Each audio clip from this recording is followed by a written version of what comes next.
Mbak. Tapi kemudian dibicarakan serius di Padang, kemudian berlanjut di Bali. Yang sayangnya sampai hari ini dokumen yang awalnya kita bergerak menuju SKKI, ya, itu kemudian di Padang kita sepakati hanya berubah menjadi SKKK saja, dan itu pun belum bisa karena memang sangat teknis sekali, dan saya pribadi sebagai orang yang ditunjuk sebagai PIC untuk menyelesaikan dokumen itu, saya tidak punya pengalaman untuk menyusun dokumennya, tapi saya pernah berinteraksi dengan teman-teman dalam menyusun LSP, Lembaga Sertifikasi Profesi. Nah, kemudian waktu itu di Bali sudah disepakati ada beberapa kampus yang bersedia menjadi eh, pionir atau setidaknya yang akan bersedia menjadi pelaksana untuk LSPP satunya. Itu ada USU, kemudian ada Pajajaran juga, tapi detail laksananya karena waktu itu ada amanat dari teman-teman untuk penyelesaian dokumen itu kita serahkan dengan bantuan konsultan, tapi kemudian ketika konsultannya kita sudah undang, itulah yang mereka tawarkan 80 juta sampai dengan dokumen itu disahkan oleh Kementerian Tenaga Kerja, tetapi akhirnya kandas lagi. Kalau kemudian hari ini teman-teman atau amanat pra Rakernas sampai dengan Rakernas nanti mengamanatkan bahwa kita harus mengerjakan sendiri, ya saya pikir kita harus berdiskusi lebih intens lah soal ini. Tetapi mungkin saya bisa sharing sebentar menyangkut perjalanan-perjalanan komisi sertifikasi ini, ya. Ini di Bali, ini mulai dari, ya, ini dia di Padang waktu itu.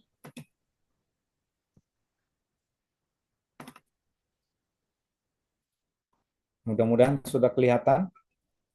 Belum, Belum ya? masih OTW. Nah, ya, sudah. Ya. Ini jadi waktu itu ada beberapa latar belakang kenapa kita perlu menyusun eh, etnografer sebagai salah satu profesi yang membutuhkan sertifikasi, karena pemahaman bahwa perlu dibuat landasan filosofi dan faktual mengapa perlu dilakukan sertifikasi profesi etnografer pemula. Sertifikasi profesi etnografi adalah opsional, ya, jadi memang pada awalnya ini adalah tawaran yang sekunder, ya. Dengan demikian tidak ada paksaan bagi calon sarjana antropologi untuk mengikuti program ini dan bukan menjadi bagian dari beban penyelesaian studi sarjana, karena sifatnya ditujukan sebagai sarjana antropologi, maka sertifikat profesi etnografer ini nantinya sebenarnya sebagai sertifikat pendamping ijazah. Kemudian guna menjamin kompetensi lulusan dalam melakukan penelitian etnografi, maka diperlukan penguatan materi pada mata kuliah dengan penekanan RPS melalui penetapan mata kuliah khusus metode penelitian etnografi. Ini hasil kesepakatan di Padang.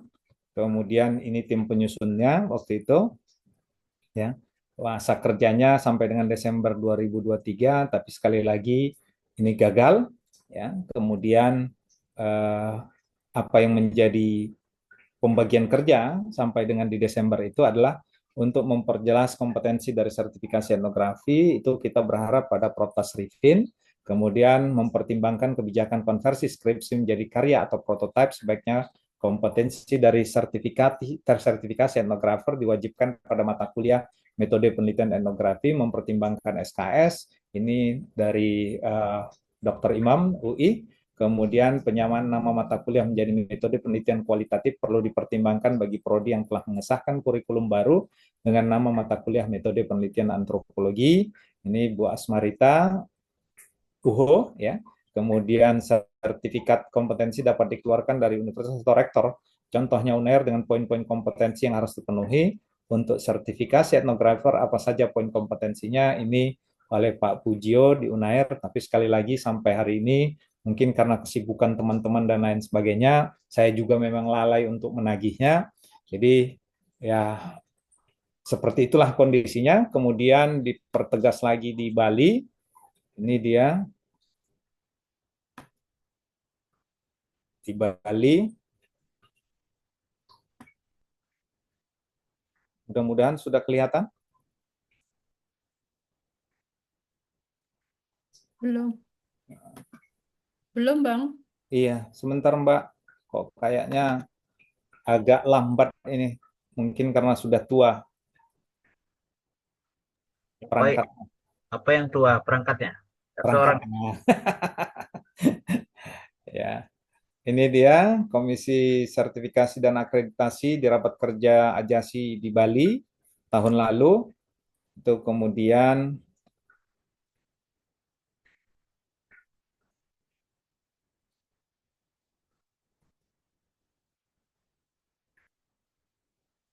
karena memang sudah berusia di atas 5 tahun ini perangkat, jadi agak perlu pembaharuan mungkin.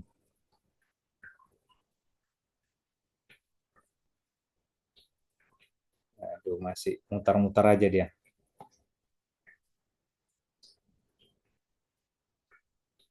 Eh, Sebentar ya Bapak Ibu sekalian. Oke,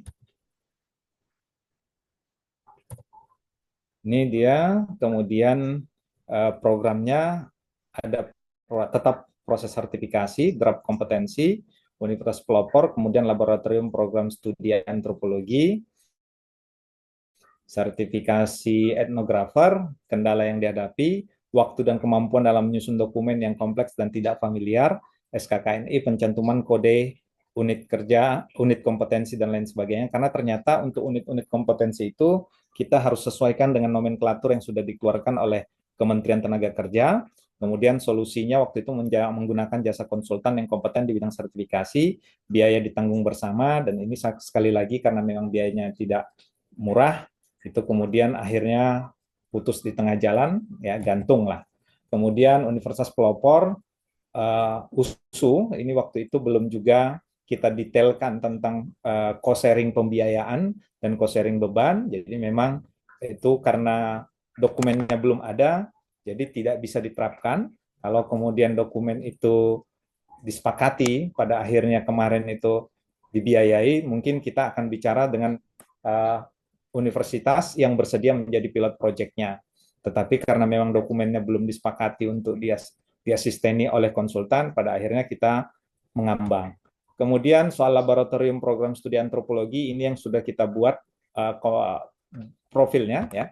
Jadi konsep dan bentuk aktivitas laboratorium program studi antropologi, kompetensi laboran dan layanan laboratorium itu kita sudah sepakati. Ini dia definisinya.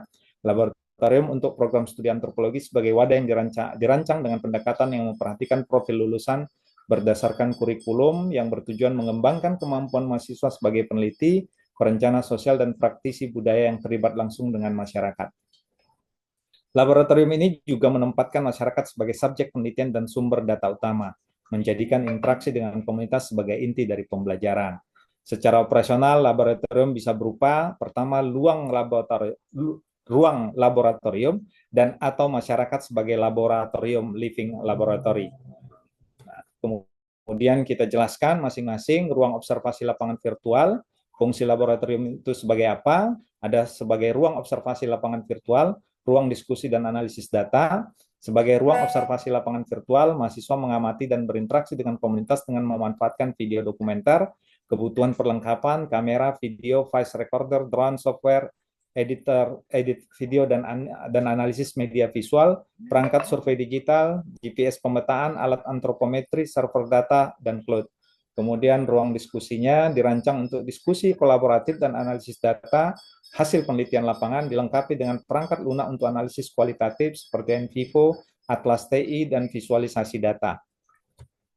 Kemudian ruang penyimpanan artefak dan benda etnografis diperoleh dari penelitian lapangan dapat disimpan data-data atau material yang diperoleh dari lapangan dapat disimpan dan dianalisis di ruangan ini. Mahasiswa dapat mempelajari langsung objek budaya sebagai bagian dari kurikulum. Artinya ruang penyimpanan artefak dan benda etnografis ini mungkin seperti inilah yang kemudian kita kenal dengan museum, ya, apakah museum etnografi atau museum apa sesuai dengan kekhasan dari masing-masing program studi. Kemudian ruang simulasi sosial, tempat untuk melakukan simulasi interaksi sosial di mana skenario berbasis masyarakat dapat diperankan untuk mengasah keterampilan mahasiswa dalam analisis dan intervensi sosial. Jadi sebagai ruangan sosial, ruang simulasi sosial, kita berharap laboratorium ini juga menjadi tempat praktek atau tempat berlatih mahasiswa melakukan teknik-teknik dan metode-metode partisipasi dalam perencanaan pembangunan atau dalam proses pengumpulan data. Kemudian fungsi masyarakat yang lain sebagai laboratorium atau living laboratory, itu pertama sebagai desa atau komunitas binaan, ya, mitra penelitian, kemudian laboratorium lapangan ini bersifat bergerak sebagai tempat pelatihan dan pendampingan masyarakat. Jadi melibatkan mahasiswa dalam proyek-proyek penelitian yang mengutamakan kolaborasi dengan masyarakat. Masyarakat berperan sebagai mitra bukan hanya objek penelitian, masyarakat dilibatkan dalam pengambilan keputusan, penyusunan desain penelitian, dan sebagai pihak yang berdaulat atas keputusan.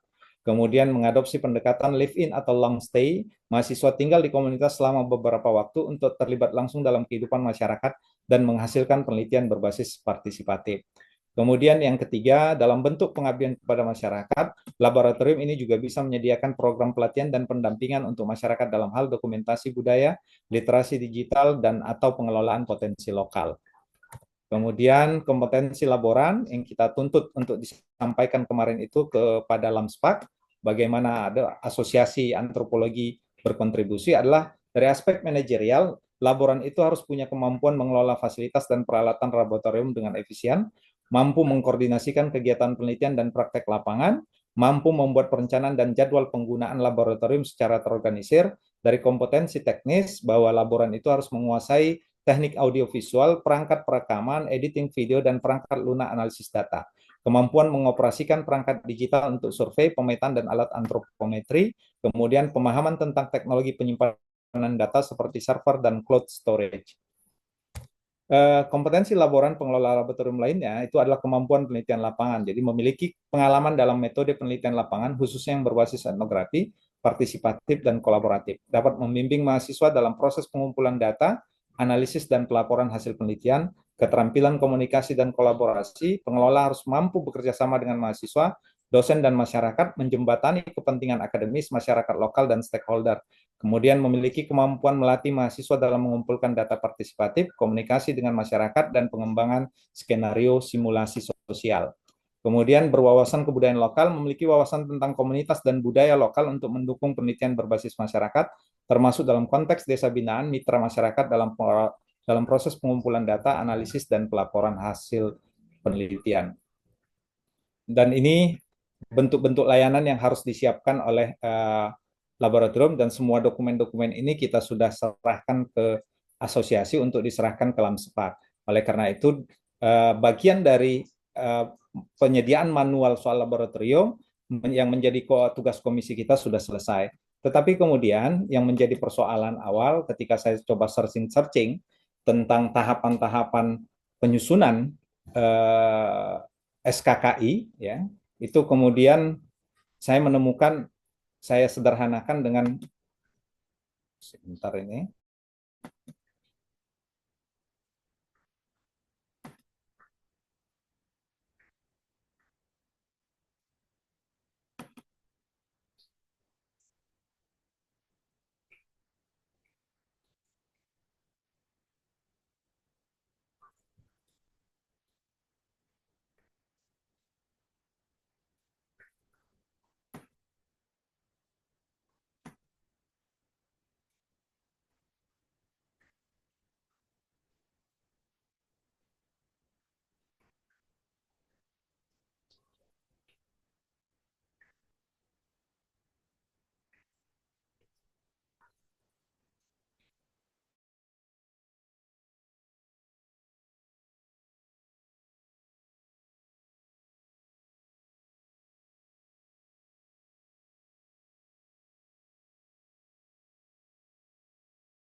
Oh, hilang ya, bahaya. Sepertinya sinyalnya jelek, jadi hilang kelempar.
Hilang dia. Kayaknya bentar keluar tuh. Bahaya.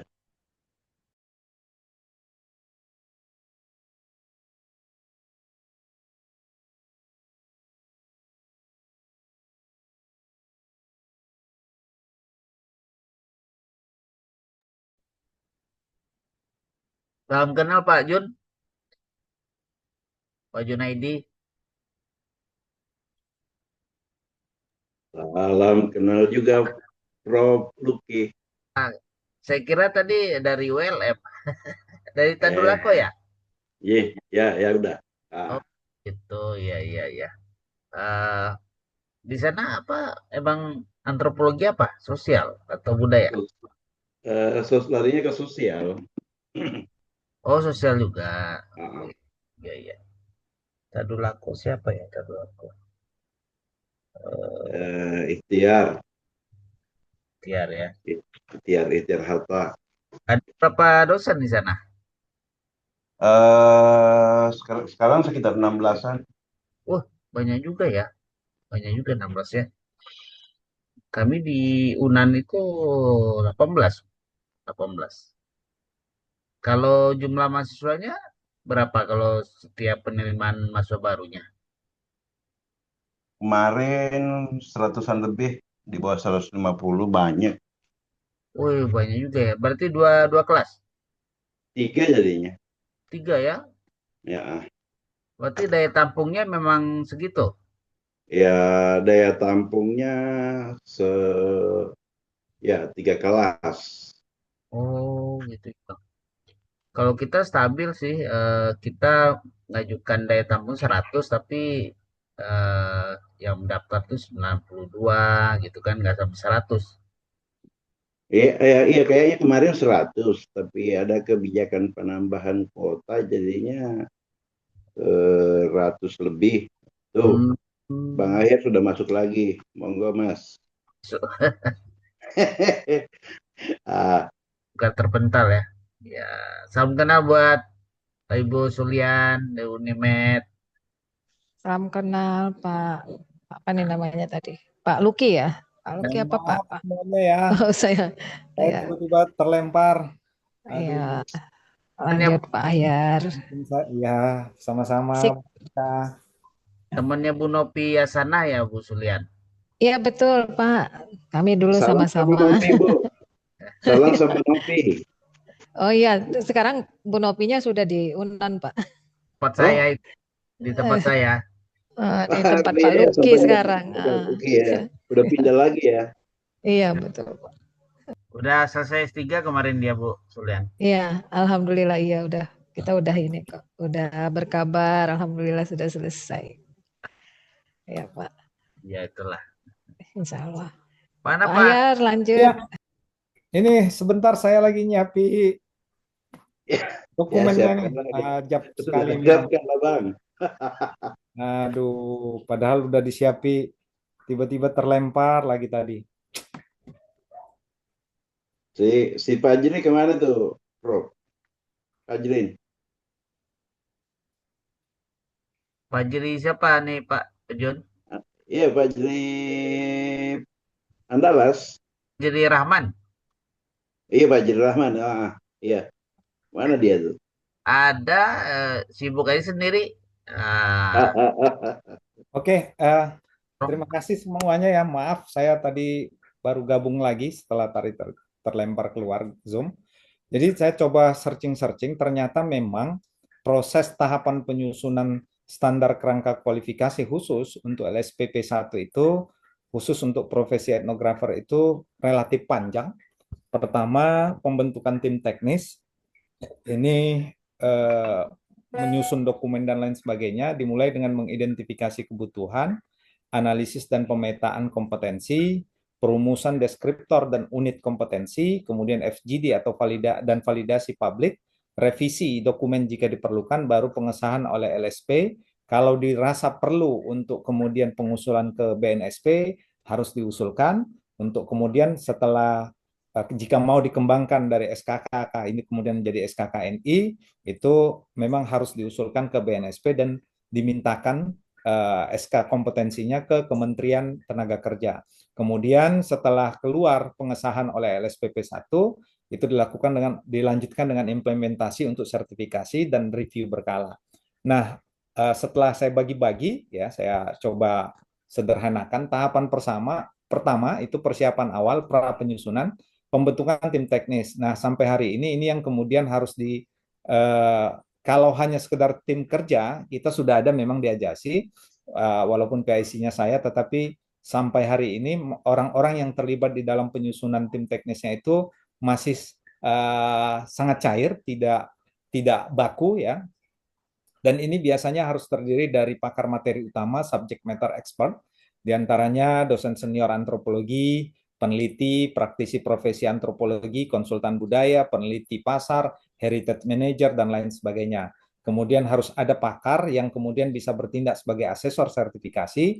Ini adalah asesor kompeten yang memahami skema sertifikasi dan proses BNSP. Nah, kita kehilangan di sini, di orang yang pakar tentang sertifikasi ini. Kemudian perwakilan industri atau pengguna lulusan dari LSM, BUMN, perusahaan multinasional, instansi pemerintah, Bappenas, Kemendikbud, Kemenparekraf, dan yang mempekerjakan antropolog. Kemudian tim teknis ini harus ditetapkan dengan surat keputusan dari ketua LSPP 1. Jadi memang kalau kemudian SKKI itu mau diterapkan, kita harus menyusun dulu LSP-nya, lembaga sertifikasi profesinya. Dari skema yang ada, LSP itu dibagi atas 3, LSPP 1, P2, dan P3. LSPP 1 itu khusus semacam evaluator terhadap proses pendidikan yang berkaitan dengan profesinya. Jadi memang dia embedded dengan penyelenggaraan pendidikan di dalam satu bidang disiplin ilmu. Nah, kalau hari ini, kemarin di Bali disepakati LSP-nya adalah USU, sampai hari ini kita juga belum pernah berkomunikasi dengan USU berkaitan dengan kesiapan mereka mendirikan LSPP 1. Jadi ini memang harus dilakukan dari tahap awal. Kemudian yang kedua, identifikasi kebutuhan dan ruang lingkup. Melakukan analisis kebutuhan pasar terhadap profesi di bidang etnografer di lingkup antropologi. Tentu ini kita sudah siapkan, termasuk menentukan ruang lingkup SKKK, misalnya apakah peneliti etnografi, konsultan social impact assessment, atau cultural resource manager, dan lain sebagainya. Ini juga kita sudah siapkan. Yang ketiga, kita sudah juga memetakan jenis profesi dan level kualifikasi. Nah, untuk memetakan profesi dan level kualifikasi ini, itu yang kita perlukan pendapat atau masukan dari pakar sertifikasi, dan itu yang sekali lagi kita tidak punya. Kemudian yang berikutnya, tahap penyusunan draft awal SKKK, ya, kita harus melakukan analisis dan pemetaan kompetensi. Tim teknis melakukan analisis kompetensi untuk setiap profesi atau okupasi yang telah diidentifikasi. Metode yang digunakan dapat berupa workshop atau dakum, ya, kemudian wawancara mendalam dengan praktisi, observasi, dan lain sebagainya. Hasilnya adalah daftar unit-unit kompetensi yang diperlukan untuk setiap profesi. Nah, sejauh ini unit-unit kompetensi dasarnya kita sudah punya. Tetapi hambatan berikutnya adalah dalam merumuskan deskriptornya. Kenapa deskriptor ini penting? Karena unit-unit kompetensi itu harus diterjemahkan ke dalam 3 elemen. Pertama, elemen kemampuan kerja, work ability, merinci tugas, tanggung jawab, dan kompleksitas pekerja. Contoh misalnya, Dari aspek kemampuan kerja, mampu merancang desain penelitian etnografi untuk mengidentifikasi konflik sosial dalam satu komunitas adat. Yang kedua, harus punya kemampuan, harus kita deskripsikan lagi komponen-komponen kompetensi itu dalam aspek penguasaan pengetahuan. Nah, jadi kita harus bisa menjelaskan pengetahuan teoritis dan praktis yang harus dikuasai oleh peserta yang akan disertifikasi. Ketiga, komponen aspek kewenangan dan tanggung jawab, authority dan responsibility, menggambarkan tingkat otonomi dan tanggung jawab dan kemampuan dalam mengelola orang lain. Jadi sebagai contoh misalnya kita harus menceritakan dari kompetensi-kompetensi yang sudah disusun itu, bagian mana yang berupa tanggung jawab atas keakuratan data dan rekomendasi yang dihasilkan serta mampu memimpin tim penelitian lapangan. Nah, sampai hari ini penerjemahan kompetensi itu ke dalam apa namanya? Ke dalam deskriptor ini yang belum kita lakukan karena harusnya kan setiap kompetensi itu harus ada yang bertanggung jawab untuk mendeskriptorkannya, menjadi orang yang mendeskriptornya. Kemudian perumusan unit kompetensi dan elemen kompetensi. Setiap unit kompetensi dirinci menjadi elemen kompetensi, kriteria kinerja, batasan variabel, dan pedoman bukti. Jadi contoh misalnya kompetensi melakukan observasi partisipasi, elemen kompetensinya menyusun pedoman observasi, melakukan integrasi ke dalam komunitas, mencatat data observasi secara sistematis, melakukan refleksi etnografis. Jadi setiap kompetensi ini dan elemen-elemennya ini juga harus sudah disiapkan materi sampai dengan nanti apa bukti bahwa seorang yang mengikuti proses sertifikasi etnografer ini sudah melakukan observasi partisipasi gitu. Kemudian ini contoh satu kompetensi saja. Yang kedua, tahapan kedua adalah konsultasi publik dan validasi. Jadi setelah dokumen-dokumen kompetensi itu disiapkan materinya, proses pengajarannya, bagaimana evaluasinya dan lain sebagainya, maka tahap kedua adalah konsultasi publik dan validasi. Ini bisa dilakukan dengan melakukan focus group discussion dan uji publik.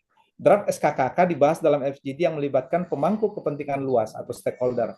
Di antaranya asosiasi profesi, dalam hal ini tentu AAI, sebagai organisasi yang menaungi profesi antropolog, kemudian perguruan tinggi, penyelenggara pendidikan, dunia industri dan pengguna, kemudian pemerintah. Tujuannya adalah untuk mendapatkan masukan, kritik dan validasi agar draft yang dihasilkan dapat diterima oleh semua pihak. Kemudian yang ketujuh, jika ada masukan-masukan, dan pasti harus ada masukan-masukan dari stakeholder itu, maka yang selanjutnya adalah revisi. Nah, setelah revisi, barulah dilakukan tahap ketiga pengesahan dan pengusulan ke BNSP, atau pengusulan dokumen kalau kemudian draft SKKK itu mau dijadikan draft SKKNI, untuk kemudian diimplementasikan oleh LSPP 2 dan P3. Kemudian pengesahan oleh LSPP 1. Jadi tahapan pengesahan dan pengusulan ke BNSP itu dimulai dengan pengesahan oleh LSPP 1. Draft final SKKK diajukan ke Komite Teknis LSPP 1 untuk ditelah dan disahkan. Setelah disahkan secara internal, LSPP 1 menerbitkan SKKK sebagai sebuah dokumen standar. Jika dirasa perlu, maka perlu pengusulan ke BNSP, Badan Nasional Standar Profesi. Untuk mendapatkan pengakuan nasional, LSPP 1 dapat mengusulkan SKKK yang telah disahkan kepada BNSP. BNSP akan mengevaluasi kesesuaian SKKK dengan prinsip KKNI. Jika setuju, BNSP akan menerbitkan surat pengakuan dan mencantumkannya dalam database BNSP. Ini memberikan bobot dan legitimasi yang sangat kuat bagi SKK tersebut. Tahap keempat, implementasi dan evaluasi. Penerapan dalam sertifikasi, SKKK yang telah selesai menjadi dasar utama untuk membuat skema sertifikasi profesi antropologi. Ya, dalam hal ini kita profesinya adalah etnografer. Kemudian mengembangkan instrumen asesmen. Jadi tes tulis, wawancara, simulasi portofolio yang tersistematis.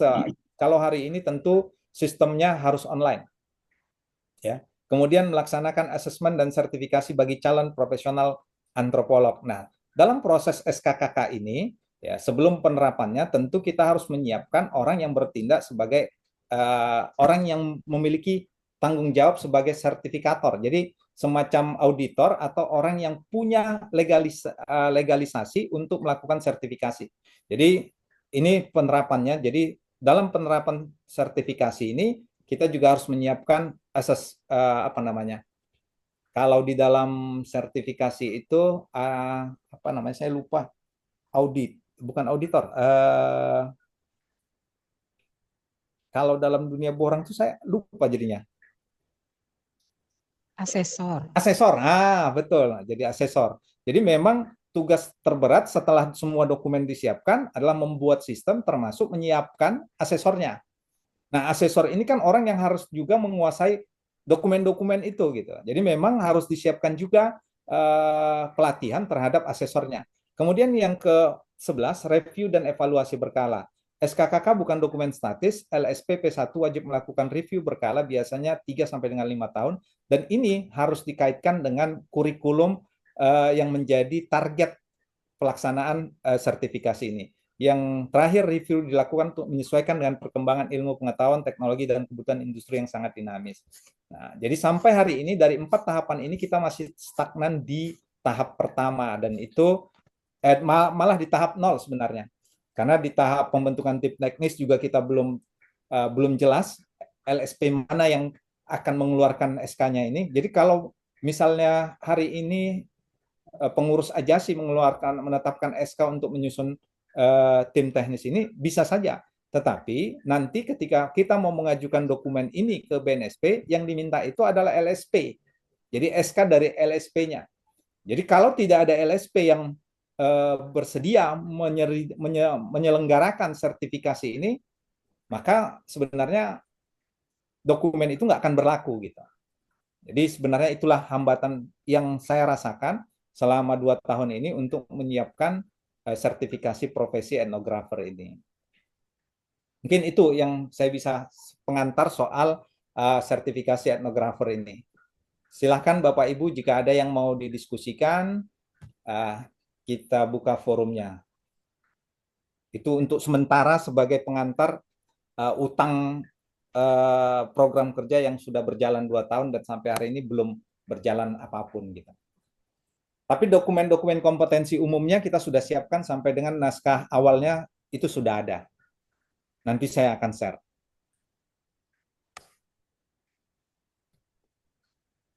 Ya, silakan Bapak Ibu. Ya, Pak Hager. Ya, Prof. Eh, Terima kasih.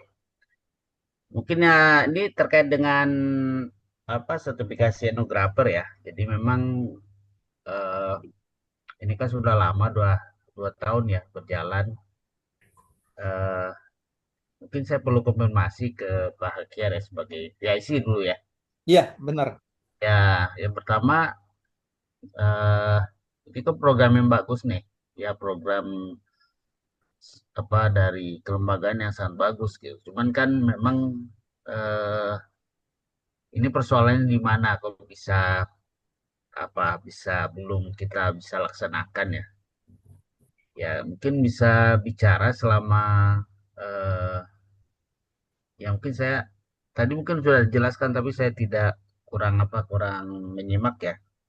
Mungkin bisa diulang lagi terkait dengan eh, kendala kendala yang dihadapi ya selama 2 tahun ini apa yang menjadi persoalan kenapa program ini masih jalan di tempat ya. Apakah ini terkait juga dengan kebijakan atau aturan atau misalnya juga terkait dengan teamworknya ya. Ya kan karena semua aspek itu kan kita lihat ya. Kalau Pak Hiar sendiri yang eh, melakukan ini kan susah juga kan ya karena harus harus berjibaku untuk menggolkan program ini ya agar bisa gitu. Tapi eh, ya ternyata ya tidak tidak berhasil dengan baik ya. Artinya masih di jalan tempat. Mungkin itu apakah ada bisa ceritakan lagi mungkin kendala kemudian juga eh, apa yang menjadi sesuatu mungkin yang menjadi kendala yang benar-benar selama ini dihadapi ya. Kemudian eh, apalagi ya mungkin dari segi aturan ya karena harus juga kerjasama juga dengan B apa B LSP ya, atau Ya, BNSP? LSP betul betul.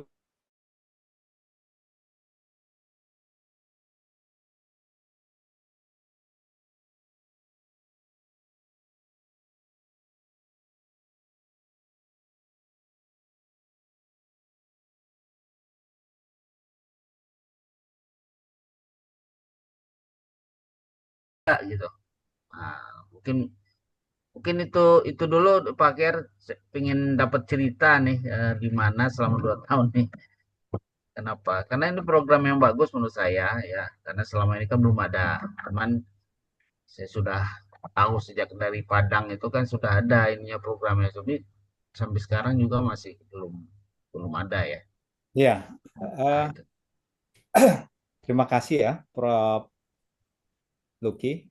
Pertama sebenarnya kelemahan tim ini adalah dari semangat sebenarnya sudah oke ya. Kita sudah hunting dokumen-dokumen SKKNI bahkan ya. Jadi bukan hanya kalau awalnya kita malah bersepakat untuk menjadikan etnografer itu sebagai profesi yang terbuka, bukan bagian dari evaluasi pembelajaran satu program studi. Jadi perlu saya sampaikan, sertifikasi profesi itu dilakukan oleh 3 model lembaga. Ada LSPP 1. LSPP 1 itu lembaga yang eh, terikat langsung dengan lembaga pendidikan. Jadi penyelenggaraan profesi, sertifikasi profesi, tetapi menjadi bagian dari evaluasi proses pengajaran dalam satu disiplin ilmu. Kemudian yang kedua ada P2. LSPP 2 itu dilaksanakan oleh lembaga yang secara internal menyediakan profesi itu sebagai bagian dari jenjang karir di lembaganya. Jadi misalnya teman-teman yang hari ini bekerja sebagai pamong budaya di Kementerian Pendidikan, mereka kemudian ada LSPP 2 yang menyelenggarakan sertifikasi profesi pamong budaya. Atau ada juga misalnya oral tradisi, ya, profesi oral tradisi, ya, dan itu dilaksanakan hanya untuk kalangan yang sudah bekerja atau yang mau berkarir di bidang itu dan oleh lembaga itu. Tetapi yang kemudian yang ketiga, LSPP 3, itu dunia industri. Jadi dia sangat terbuka, siapapun yang mau mengikuti sertifikasi itu harus mendaftar ke LSPP 3 dan itu memang sifatnya komersial. Nah, untuk tahap awal, kita kemarin itu awalnya mengajak AAI untuk melakukan P2 apa P3 gitu ya, tapi ternyata sumber daya di AAI juga masih sangat terbatas, maka kemudian kita baliklah untuk kemudian bagaimana menyediakan sertifikasi profesi etnografer ini hanya sebagai sertifikat pendukung ijazah kan itu. Maka kemudian kita fokus untuk mendirikan LSPP 1. Nah, dalam perjalanannya ketika di Bali, LSPP 1 itu yang bersedia saat itu hanya USU yang bersedia.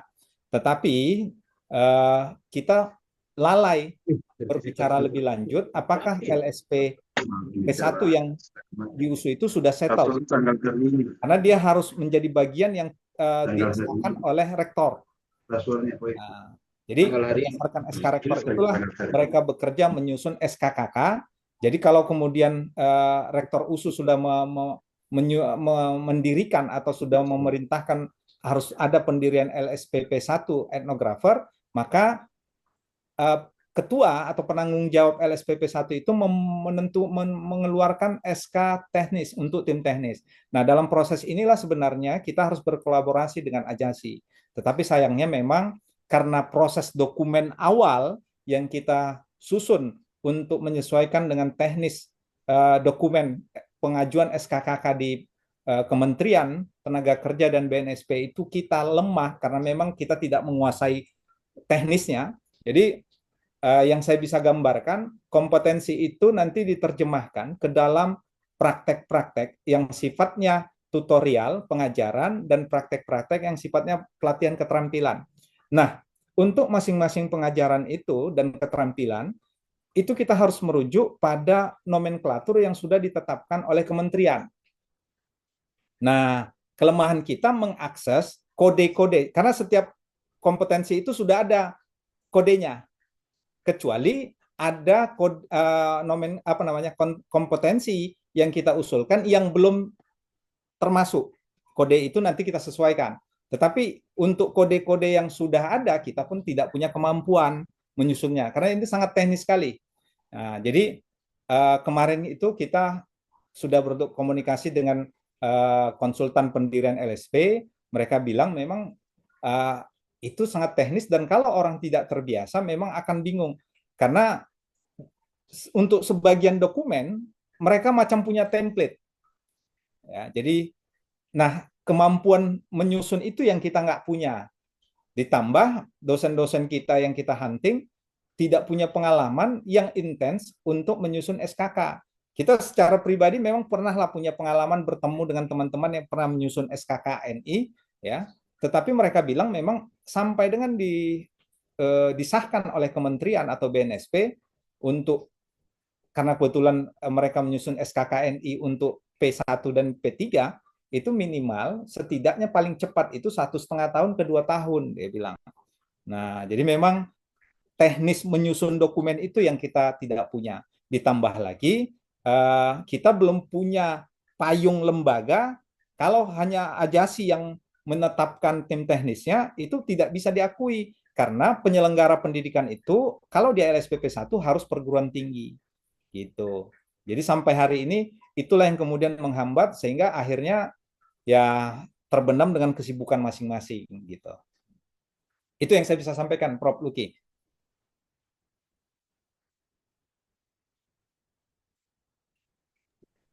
Ya, saya pikir memang jelimet juga ya, karena bicara aturan, kebijakan, dan kelembagaan ya yang saling terkait sama lain ya. Eh, Ya, karena sehingga ya seperti ini ya, artinya memang prosesnya juga lama ya. Kalau kita usahakan cepat juga ternyata lama juga prosesnya sampai 2 tahun gitu ya. Nah, kalau saran saya sih apa ya?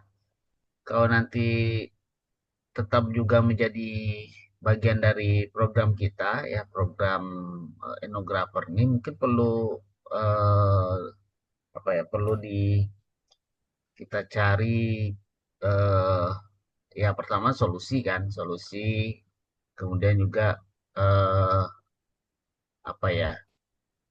eh karena akan juga terkait dengan pendanaan juga ya, mengurus ini, mengurus itu kan perlu juga anggaran ya. Iya, betul, Prof. Ya, kalau nggak ada anggaran ya pakai juga susah juga kan. Masa pakai uang sendiri kan nggak mungkin gitu. Iya. Jadi Nah, dokumen yang sudah disiapkan oleh tim selama ini itu saya sudah share linknya ya, di grup, ya, di grup sudah mungkin, sudah ya. Jadi itulah hari ini yang sampai saat ini masih tahapan itulah yang bisa disiapkan gitu. betul. Betul. Iya. Saya kalau dokumen cukup lengkap nih Pak Ajar. Kalau saya Ya, lihat.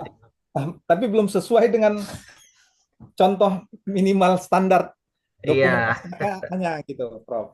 Izin diskusi di akhir. Ya, silakan, Kak Ya, Aina. ini baik, terima kasih. Izin Bapak Ibu yang lain, salam kenal. Saya Suliani Kumila dari Unimed. Nah, ini kan sebenarnya etnografer ini skema ya, bukan LSP-nya. Kalau Iya, LSP betul. itu kan badan, ya. Ini Profesinya kan betul. skema Tema dari salah profesi. satu kompetensi yang dirujuk di LSP kan gitu ya. Cuman saya mungkin mau, karena nggak tahu juga ya, kalau di Unimed sudah ada LSP, ya kan gitu ya. Kalau di USU apakah LSP-nya sudah terbentuk kan gitu. Kalau Iya. di Unimed sudah, sudah ada LSP kita sudah ada. Jadi kemarin waktu saya juga menginisiasi suatu kompetensi atau skema baru, karena kemarin kami mengajukan 3 skema baru ke LSP kami untuk dibukakan. Sebenarnya tujuannya untuk kepentingan antropologi juga, misalnya pendamping desa wisata, karena kita mau merujuk keahlian atau kompetensi itu harus melihat kepada SKKNI ya, BNSP ya, gitu ya, Iya, langsung betul. ke kementerian gitu ya kan gitu ya, ke websitenya. Di website tersebutlah kita dapat melihat skema-skema mana yang mungkin relevan yang bisa kita ajukan.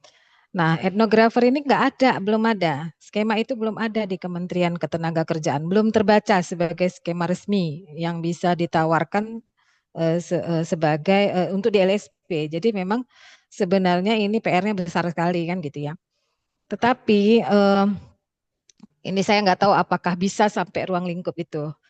Kemarin kami beraudiensi ke B, B, B, B, BB VSMP gitu. Ya, atau kalau kita bilang itu sebenarnya BLK tapi tingkat provinsi Sumatera Utara. Jadi ketua ketua BLK menyatakan karena kebetulan BLK dulu namanya BLK, tapi sekarang kan BLK itu sudah terintegrasi gitu ya dengan Dinas Ketenagakerjaan dan LSP bergabung di sana gitu. Jadi sekarang seperti itu apanya Pak di akhir. Jadi seluruh LSP itu terdaftar dan terdata di BBVSP BBVSMP tadi. Jadi badan vokasi gitu apa gitu ya intinya. Nah jadi mereka saya menyampaikan juga, tetapi menurut kabar info katanya di UI sudah ada kompetensi ini. Apakah betul, apakah tidak itu yang belum saya klarifikasi secara jelas kan gitu kan. Nah tetapi ketika kami merujuk ke SKK-nya atau ke kementerian langsung ke websitenya tidak ada gitu, tidak ada skema itu muncul, berarti belum dirumuskan. Nah untuk merumuskan skema itu tadi menetapkan standar, yang merumuskan itu di kementerian kita, di Kemendikbud, Sentek. Jadi sebenarnya kita mengajukannya ke kementerian kita dulu di akhir. Skema tadi, standar, terutama standar ya. Mengajukan dulu ke kementerian karena yang mengesahkan itu kementerian yang bersangkutan, baru kemudian nanti baru turun lagi ke bawah gitu intinya. Nah kemarin saya waktu beraudiensi pihak BLK katakanlah Pemprov waktu itu bersedia mendampingi untuk membuat menyusun standar itu, mengawal bahkan. Nah itu katanya. Nah itu ya saya juga nggak tahu sampai seluas mana atau sejauh mana karena kami waktu itu hanya kepentingan untuk program studi ya, tidak untuk asosiasi atau untuk lebih besar gitu. Nah, itu yang mungkin bisa kita jajaki ulang kalau memang bersedia saya siap mendampingi Pak Ahyar nanti di sini kan gitu untuk mencari informasi mana tahu di dalam diskusi kita ada celahnya gitu kan. Ada celah untuk itu karena kayaknya kita harus bekerja sama dengan berbagai pihak dulu ya kan gitu ya. Menjaring informasi untuk memudahkan bagaimana strategi berikutnya untuk meluluskan ini kan gitu intinya. Nah, mereka bersedia mendampingi tanpa biaya Pak Ahyar kalau saya di situ. Jadi kita pun kalau mau mengajukan, jadi kami mengajukan ke LSP kami dulu, bahkan bisa mengajukan program ke mereka untuk sertifikasi-sertifikasi tertentu nanti kita diberikan. Yang penting ada MOU gitu. Misalnya kalau Ajasi mau MOU-nya, tapi kan Ajasi asosiasi, sementara BLK yang di provinsi itu ya tingkatnya provinsi ya, saya takut nanti itu tidak terjangkau atau lain kewilayahannya kan gitu, masalah kewilayahan. Jadi kalau untuk Sumatera Utara saya mereka sudah menawarkan, boleh Kak mau buka kompetensi apa silakan yang tapi memang etnografer itu kami juga sudah bicarakan. Sebenarnya mereka bersedia mendampingi kalau itu diinisiasi dari kami, tapi memang belum kami tindak lanjuti ke arah sana mengingat ini sudah menjadi pembicaraan di tingkat asosiasi. Jadi kami menunggu yang di asosiasi, kami memilih skema lain gitu. Itu sekedar gambaran. Jadi mungkin itu kan BLK tingkat provinsi. Apakah ada tingkat nasionalnya kan gitu? Apakah tidak bisa misalnya asosiasi ke asosiasi berhubungan dulu kan gitu ya? Mana tahu menemukan jalan yang lebih mudah gitu yang ibaratnya bisa meminimalisir biaya. Itu aja di akhir saya kurang Ya, lebihnya gitu. terima kasih Kak Eka. Betul Kak. Jadi tetap saja kalau dia skema profesi itu mau diusulkan ke untuk disiapkan standar kompetensi profesinya. Untuk P1 tetap harus P1-nya yang mengusulkan, walaupun kalau di dalam kampus misalnya, jadi misalnya sejauh ini di beberapa kampus yang beberapa program studi yang sudah punya skema baku itu, misalnya akuntansi, ya akuntansi eh, melapor ke LSP-nya, oh kami dibukakan skema ini, kan gitu. Kemudian dirujuklah skema di nasionalnya ada atau tidak. Kalau ada, dia tinggal mengimplementasikan. Kalau tidak ada, itulah penyiapan dokumennya. Jadi sejauh hari ini, kalau memang LSPP 1 itu tidak bisa diusulkan oleh asosiasi. Makanya kemarin kita meminta pilot project untuk tahap awal kampus mana yang bersedia gitu. Harapannya kampus ini dengan LSP P1-nya itu bisa mendobrak untuk menyiapkan SKKI dulu gitu. Belum SKKNI karena memang kalau untuk LSPP 2 dan P3 itu nama dokumennya SKKNI, tapi kalau untuk yang P1 itu SKKI gitu. Jadi itu hambatan pertama kita. Jadi kalau kemudian nanti ternyata secara kelembagaan sudah digabung ke dalam badan pendidikan dan balai pelatihan vokasi itu, ya enggak apa-apa, tapi setidaknya yang paling penting ada dulu kampus yang memiliki LSP yang mau mengusulkan skema ini gitu. Nah, jadi memang itu alternatif yang mungkin kita bisa diskusikan ke depan lah. Nah, saya pikir itu. Ya, baik.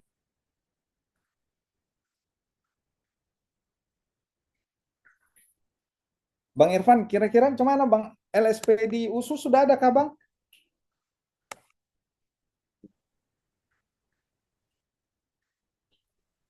Halo, Bang Irfan? Kalau di Unan sudah ada nih Pak ya. Nah, kalau begitu bisa kampus mana yang mau memulai saja nih, kita nanti tinggal mendukung tim teknis penyiapan dokumennya, ditambah ya kita harus cari orang lah kan gitu. Ya berarti penjajakan masing-masing kampus ya. Iya, betul. Iya. Iya. Ya, Tapi bolehlah memang izin, Prof. Luki mulai.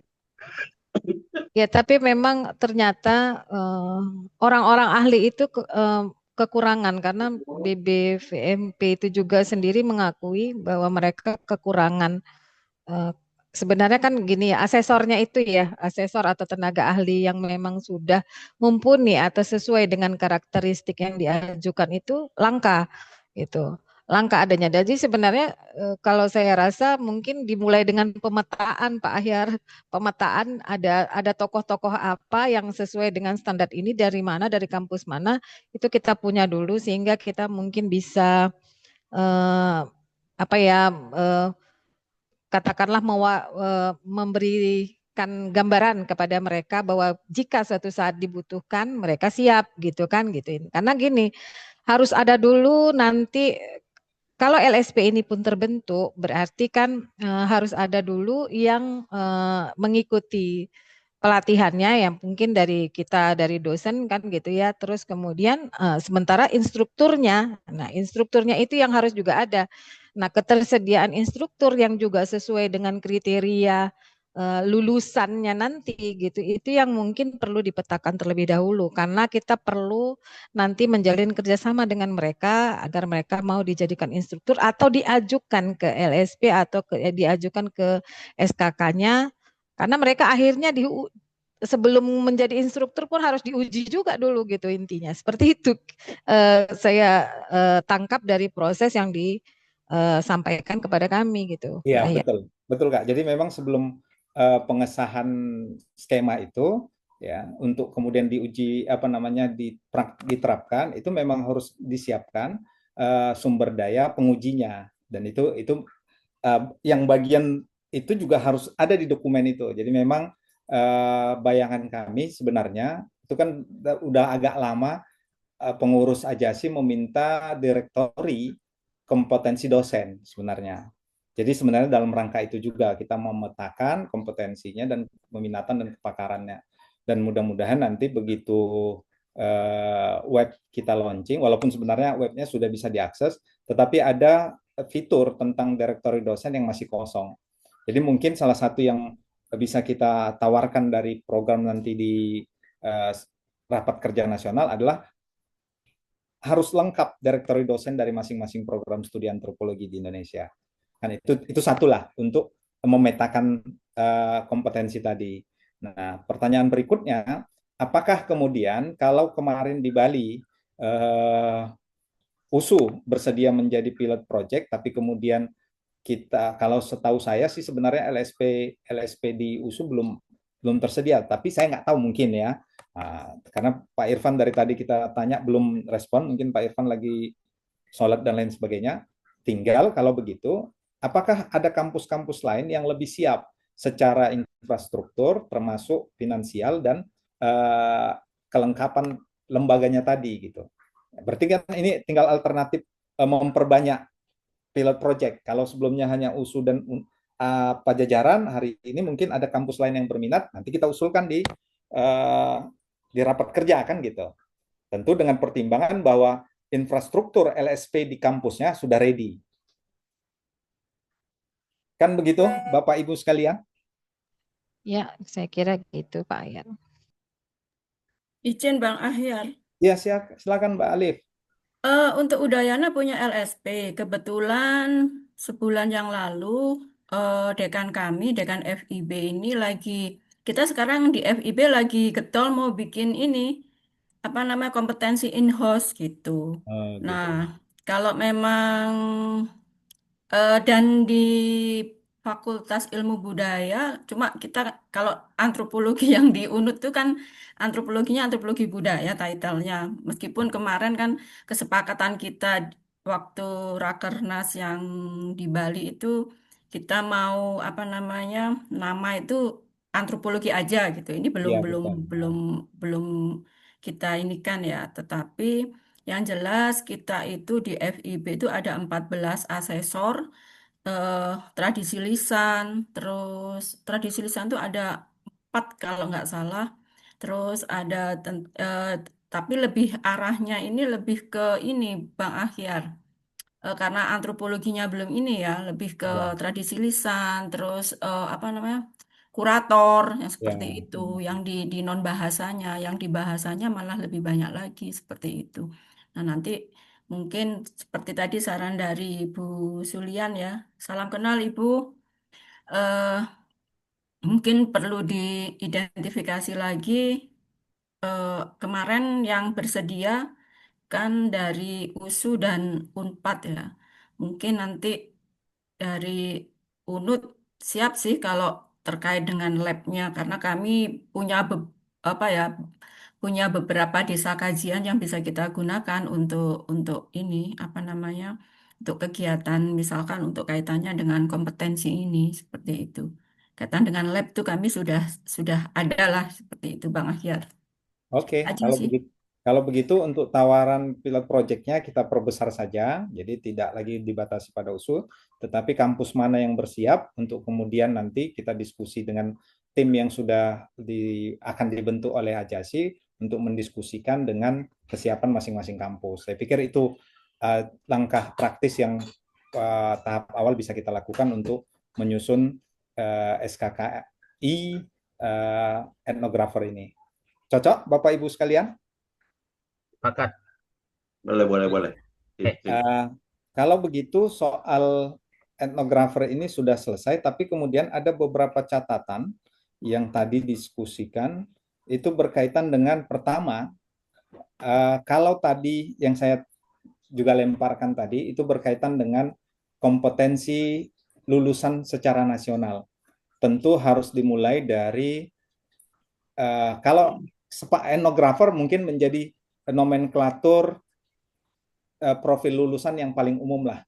Kira-kira perlukah kita mengusung profil-profil lulusan lainnya secara nasional tanpa mengabaikan apa yang menjadi kebutuhan masing-masing program studi. Nah, karena kalau dirasa perlu, berarti kita harus menyusun nanti ada kemungkinan untuk melakukan mengusulkan atau menyusun dokumen SKK untuk skema yang sesuai dengan profil lulusan itu gitu. Gimana Bapak Ibu sekalian? Perlukah kita menyusun profil lulusan yang sifatnya nasional gitu? Karena ini juga berkaitan nanti regulasi penerimaan lulusan kita.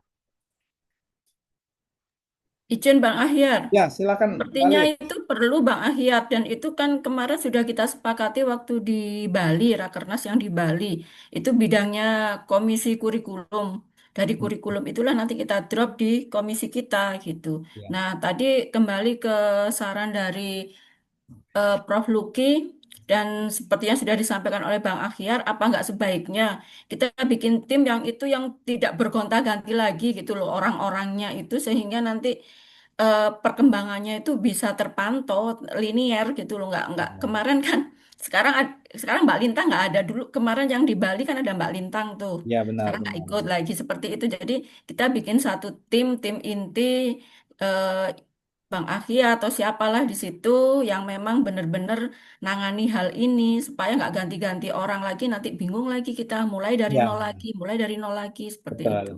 Nah, kalau kita sepakat untuk menyiapkan profil lulusan selain etnografer yang secara nasional akan coba diterapkan atau diadopsi oleh masing-masing program studi antropologi se-Indonesia, tentu kita juga harus menyiapkan model-model pelatihan atau training yang diharapkan bisa mentransfer, menjadikan lulusan kita berkompeten di bidang itu gitu.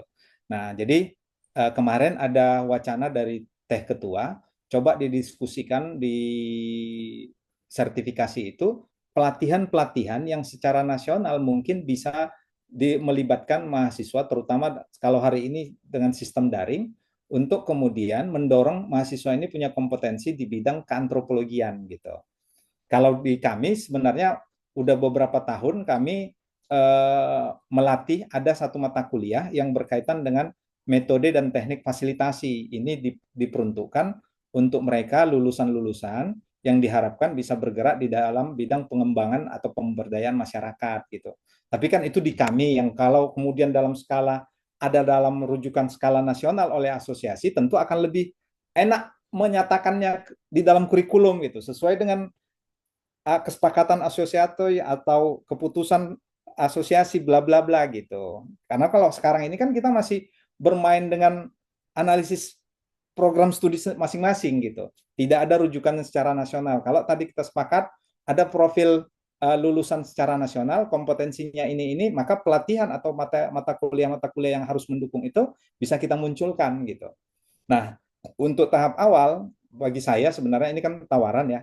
Mungkinkah kita melakukan pelatihan-pelatihan? Tentu nanti disiapkan berkaitan nanti dengan direktori kepakaran dosen-dosen kita untuk kemudian khusus membangun pelatihan atau diklat atau apalah namanya berkaitan dengan kompetensi. Nah, belum pada balik. Masih ada gitu? Udah di close kok semua? Ya udah Iya, deh. tapi belum selesai diskusinya. Oh, panjang ya, Prof. Ini Mantap sekali. Aduh, Tapi ditarik belum pulang, selesai teh. malah dikasih pulang paksa mikirnya kami ya. mantap banget.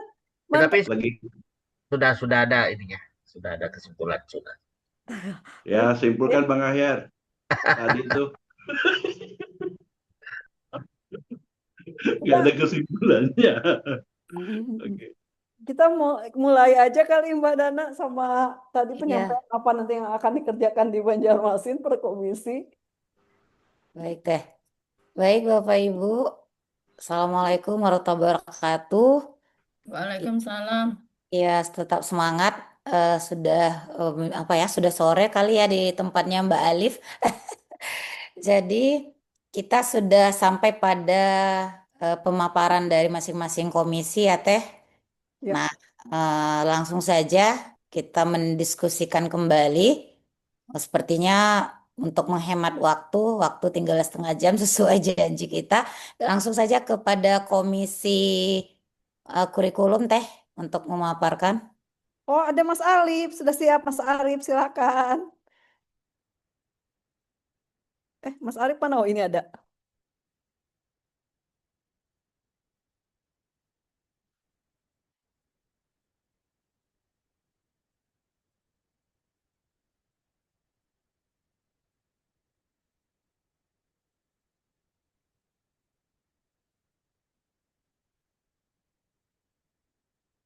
Kelihatan, Kak Dana? Ya, sudah kelihatan, Dek. Terima kasih langsung saja kami tadi dari Komisi Kurikulum membicarakan 4 hal. Pertama berkaitan sama RPS. Tadi ada 4 mata kuliah wajib dari Ajasi dan kita sudah berbagi siapa nanti bertanggung jawab dalam bikin draft RPS-nya yang akan didiskusikan nanti ketika berada di Banjarmasin. Pertama, tadi pengantar antropologi sudah, metode penelitian antropologi etnografi juga sudah, tinggal perubahan sosial budaya. Nah, kira-kira apakah Bapak Ibu yang di sini ada yang mau bantuin di bagian perubahan sosial budaya ini? Siapa kira-kira yang mau bikinkan RPS-nya atau di Dari Bali aja yang perubahan sosial budaya. siap. Mantap. Mantap, Mbak Alif. Langsung dieksekusi. Bukan Alifiati, si bukan. Andi, Andi Legawa dan Oke. Andi Hah? dan Oke. Andi dan Oka. Gus Oka. Oka. Ah, Mbak, nanti udah ada draft RPS-nya waktu di Banjarmasin ya, jadi tinggal Oke, disepakati. siap. Mantap. Unut. Unut. Siap. Terima kasih Bu Alif. Berikutnya bagian kedua tadi kami juga membicarakan tentang profil lulusan etnografer muda. Ini perlu ditambah kata Teh Rina karena kemarin di beberapa ajasi sebelumnya itu kelupaan. Habis itu eh, tentang Permendikbudristek nomor 39 tahun 2025 ini perlu kita pelajari sama-sama karena ini juga nanti bisa menjadi landasan kita dalam penyusunan kurikulum karena ini peraturan yang terbaru. Nah, dan terakhir kami tadi juga mendiskusikan ada mata kuliah yang bisa menjadikan kita berkolaborasi bersama. Tadi ada mata kuliah etnografi Indonesia, ini bisa mata kuliah yang mewakili tentang keberagaman di Indonesia. Kedua, mata kuliah etnografi lintas wilayah dan budaya, ini mungkin bagi prodi-prodi lain yang punya misalkan etnografi Asia Tenggara, etnografi Timur Tengah, etnografi Eropa, bahkan etnografi yang lain, ini mungkin bisa masuk dalam etnografi lintas wilayah dan budaya. Mungkin prodi-prodi lain juga nanti kita bisa kerjasama dan ini dikelola oleh Ajasi. Mungkin nanti ketika kita bikin webinar misalkan etnografi Timur Tengah, nanti siapa pematerinya dan pesertanya bisa dari prodi-prodi yang ada di Indonesia. Mungkin itu Kak Dana dari kurikulum 4 hal ini yang kita bicara. Iya, baik, terima kasih Dek Arif. Terina udah clear, Teh? Clear, udah. Oke, baik. Bapak Ibu ada tanggapan? Dari Bapak Ibu yang lain ada tanggapan? Sudah kita bungkus ini, tinggal bawa ke Rakernas 19. Ya, berarti dari Komisi Kurikulum sudah bawa RPS. Sudah ini ya, mata kuliah kolaborasi apa penyusunan landasan kurikulum sudah apa gitu ya, Teh? Langsung dibawa ya. Siap ya. Oke, berarti tinggal apa namanya dijalankan aja nanti gitu. Jadi banyakan susur sungainya aja nanti di sana. Baik, terima kasih Dek Arif, Bapak Ibu di Komisi Kurikulum. Jika tidak ada yang ingin memberikan tambahan, kita lanjut ke Komisi Sertifikasi. Silakan dari Dek Ahyar, siapa ya yang jadi itunya, Dek? Langsung PIC-nya, Bang Ahyar. Oh, langsung. Oh ya, siap. Silakan. Bisa ke komisi berikutnya. Saya waktu 10 menit. Saya sebentar. Ya, baik. Terima kasih. Kita lanjut ke Komisi Kerjasama. Apakah DFRD sudah aman? Bisa langsung? Halo DFRD? Karena DFRD Mbak Ati. Halo DFRD Wahyu Cahyadi. Sedang mengetik kayaknya, Kak. Oh, sedang mengetik. Sepertinya sedang mengetik. Mungkin ada masukan, Teh Rina, ada yang mau disampaikan dari kurikulum lagi, Teh? Sebelum menunggu. Oh, udah, DPRD udah? Oh, ada. Ya, Udah ya? ya. Oh, siap. Oke. Ini yang share screen-nya Jauza. Oh ya, silakan Dek Jauja. Makasih. Oke.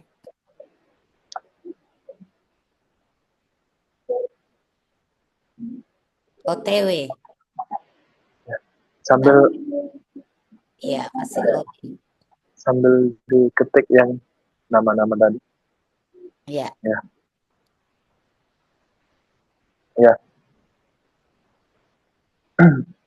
Langsung ngobrol aja, Dek. Ya, mungkin di cover dulu yang cover satu. Ya. Ya. Oke Bapak Ibu, tadi kami dari Divisi Kerjasama sudah berdiskusi sedikit banyaknya tentang usulan proker untuk kegiatan Rakernas nanti. Ini untuk di sini ada setidaknya ada 4 ya kalau tidak salah. Coba yang kedua dulu. Tadi ada sedikit kendala, jadi untuk penyalinan koordinator komisi dan lain-lain akan disusul. Nah, yang pertama itu program kerja dari Komisi Kerjasama itu ada pusat kolaborasi riset, di mana ada tiga hal yang akan dikerjakan ya, yang akan dikerjakan pada program kerja yang pertama ini. Yang pertama itu ada proposal riset bersama, pemetaan riset dosen, dan mencari networking. Mencari networking ini dalam artian kan sebelumnya sudah sebelumnya sudah ada kendala dengan BRIN. Jadi bagaimana ke depan itu kalau bisa, kalau memungkinkan tidak hanya dengan BRIN tapi juga ada lembaga-lembaga riset yang bisa diajak kerjasama. Pada intinya itu kita mencari networking juga untuk dalam hal kerjasama ini gitu. Nah nanti PIC-nya itu ada pertama dari Bu Yevita dari Andalas, Unan, kemudian ada Kak Ros, terus Kak Dana dari Unimed, kemudian saya sendiri, Ferdi, dan Bu Mas Kota Delphi dari Unan, dan Bu Sri Endah dari UNER ya? Ya, Kalau UNER. tidak salah, ya. UNER. Jadi ini yang program kerja untuk Komisi Kerjasama yang pertama. Terus yang kedua, itu kerjasama dalam bidang pembelajaran dan peningkatan kapasitas dosen ya. Di sini setidaknya ada empat poin penting atau ada 4 bentuk kerjasama yang akan dilakukan. Yang pertama visiting lecture, kedua kuliah umum, yang ketiga pelatihan. Pelatihan ini berhubungan dengan peningkatan kapasitas dosen. Entah itu nanti untuk dalam hal pengembangan metode penelitian ataupun dalam hal lainnya yang berhubungan dengan keilmuan antropologi ya. Terutama dalam hal-hal yang bersifat terapan atau praktis. Nah, yang keempat itu ada pertukaran mahasiswa. Di sini nanti PIC-nya ada Bu Arlina, Bu Sri Setiawati, dan Pak Alwi. Mungkin bisa lanjut, Dek. Nah, kemudian juga ada program kerja untuk publikasi, ini program kerja yang ketiga, itu terkait dengan pembuatan jurnal dan buku book chapter. Itu PIC-nya nanti ada Kak Ica dari Unhas dan Bu Ati dari Unisbi ya. Ya. Terus yang terakhir, ini ada juga tadi pengusulan terkait dengan program kerjasama itu untuk advokasi. Untuk sejauh ini yang diusulkan itu lebih kepada lulusan ya. Bagaimana nanti lulusan dari antropologi itu bisa bekerja di berbagai sektor. Jadi di sini kita mengadvokasi ke para pihak, entah itu nanti pemerintah ataupun swasta yang memang dalam ruang lingkup pekerjaan atau ruang lingkup kerja-kerja mereka itu membutuhkan antropolog atau keilmuan dari lulusan antropologi gitu. Di sini PIC-nya itu ada Pak Jody dari UNER ya. Mungkin itu aja Kak dari divisi kerjasama. Terima kasih. Iya, baik, terima kasih Bapak Ibu. Jadi ada beberapa tadi ya 4 target yang kami akan coba bawa dan diselesaikan nanti ke depan pada saat rakernas. Namun mungkin masih ada yang mau masuk ke apa tadi ke seperti misalnya advokasi, ada Mas Jody di dalamnya yang masih sendiri. Mungkin dari Bapak Ibu yang ke bidang kerjasama yang tidak tadi sempat join bisa nanti ditambahkan. Ada masukannya Teh?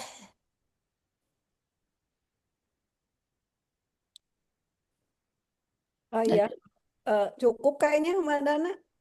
Oh cukup, baik. Ya mudah-mudahan bisa kita laksanakan. Jadi itu ya Bapak Ibu, makasih dan siap untuk bekerja pada saat rakernasnya. Proposalnya mungkin udah bisa kita rancang. Ya, baik. Ada lagi Bapak Ibu masukan? Kalau tidak ada kita lanjut ke komisi sertifikasi. Gimana Dek Ayar, udah aman? Insya Allah aman. Ya, silakan Dek.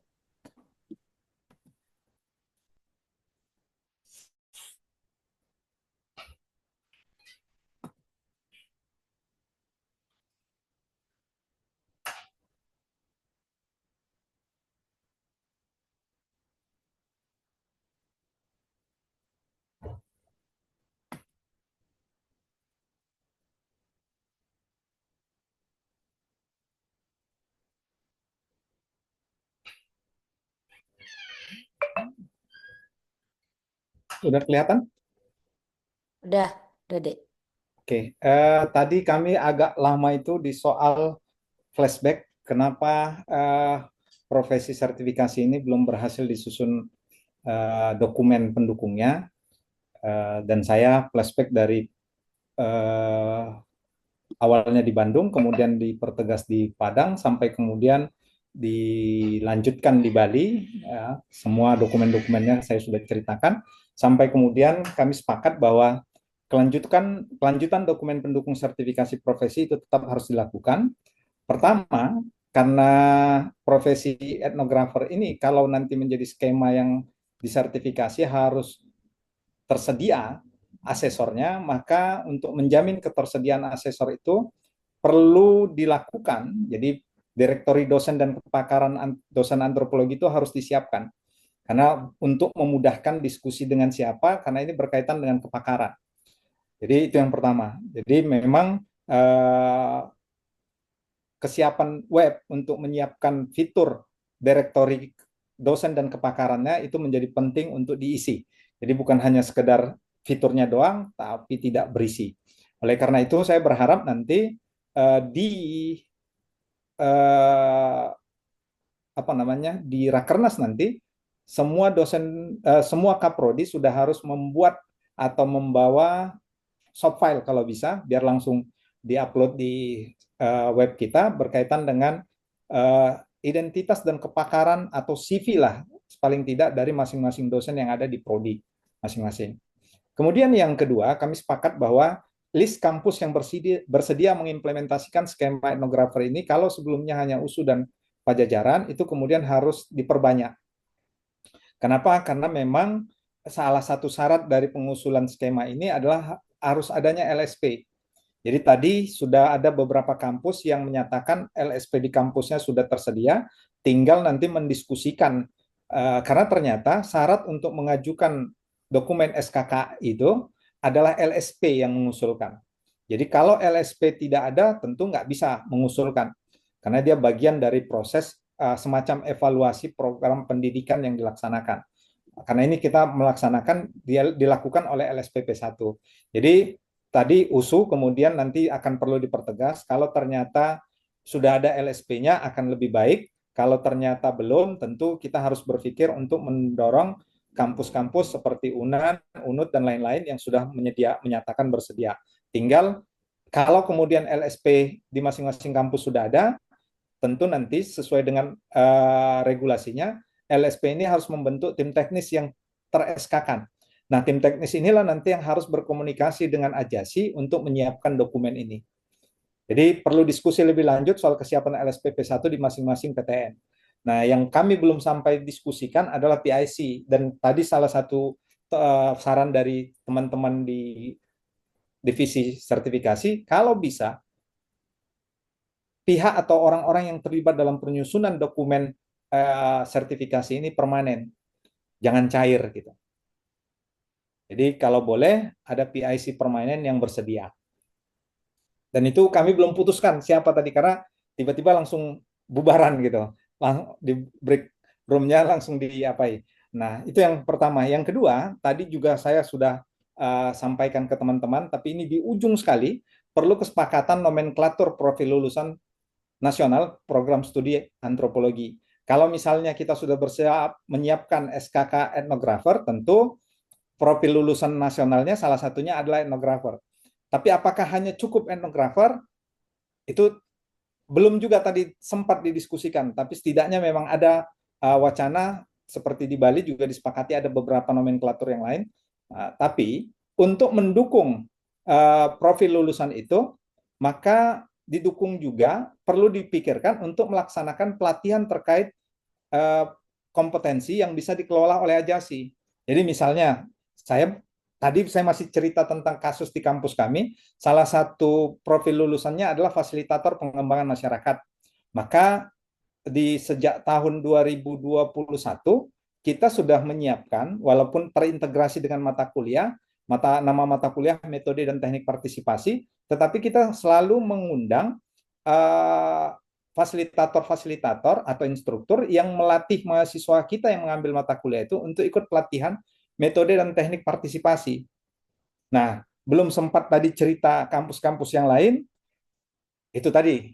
Jadi, saya pikir dua hal ini yang kami sepakati untuk sama-sama kemudian kita pikirkan, kalau misalnya ada teman-teman dari divisi sertifikasi yang bersedia, silahkan ajukan diri untuk menjadi PIC permanen, sehingga nanti kita di komisi ini tinggal diskusinya di tempat lebih sedikit untuk kemudian nanti di rapat kerja nasional dipaparkan hasilnya. Saya pikir itu teman-teman semua.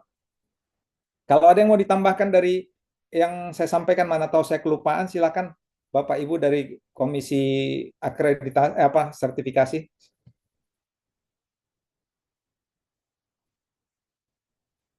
Terima kasih, Kak Dana. Oke, baik, aman ya. Berarti sudah clear. Silakan Boleh Bapak. bertanya enggak, Bunda? Ya, boleh Pak Sapri. Yang terkait dengan itu tadi, yang fasilitator apa tadi? Pemberdayaan masyarakat ya? Iya. Bisa dijelaskan lagi Mas Ahyar sedikit lain. Ini kan untuk kasus di kampus kami, salah satu profil lulusannya itu fasilitator pengembangan masyarakat. Ya. Jadi ide kenapa profil ini dipilih karena sebagian besar alumni-alumni kami itu kan terlibat dulu di awal-awal ketika tsunami itu di dalam program pendampingan rehab dan rekon. Kemudian kami menganggap kalau begitu perlu disiapkan lulusan-lulusan antropologi yang tidak hanya terampil mengelola penelitian etnografi, tetapi melakukan pendekatan yang sifatnya etnografi juga penting, terutama yang sifatnya partisipatif. Jadi maka kemudian diperlukanlah melatih mereka untuk bagaimana melakukan proses fasilitasi. Maka lahirlah pelatihan metode dan teknik partisipasi itu. Gitu Pak Safriadi. Ya, kebetulan kan juga di kami itu di UNAS juga ada mata kuliah itu. Ada mata kuliah pemberdayaan masyarakat, ada mata kuliah khusus metode PERA. Itu sudah ada di kami juga. Karena memang sama juga profil lulusan kami salah satunya itu fasilitator pemberdayaan masyarakat. Saya kira sepakat sekali dengan usulan tadi ya. Nah, untuk kembali untuk melakukan pelatihan-pelatihan itu oleh Ajasi, kita kan butuh nanti daftar dosen-dosen yang punya keterampilan di bidang itu. Jadi tetap saja direktori kepakaran itu menjadi penting gitu. Iya. saya bisa kalau di situ saya daftar. Saya pernah kok menjadi kerja di situ. Terima kasih Ya, Pak siap. Safriyadi. Nah, Pak Ahyar, ya, PIC-nya Prof. Samsan, Prof. Luki saja. Prof, PIC-nya saya usul Prof. Luki itu yang supaya untuk agak, sertifikasi. ya, Prof. Luki lah tadi. Oke, Sip, siap, sip. Aman toh? aman. Ternyata ada Pak Junedi di situ. Ah, Kemudian untuk kesiapan nomenklatur profil dan pelatihan-pelatihan terkait kompetensinya, siapa PIC-nya kira-kira? Teman-teman dari divisi apa?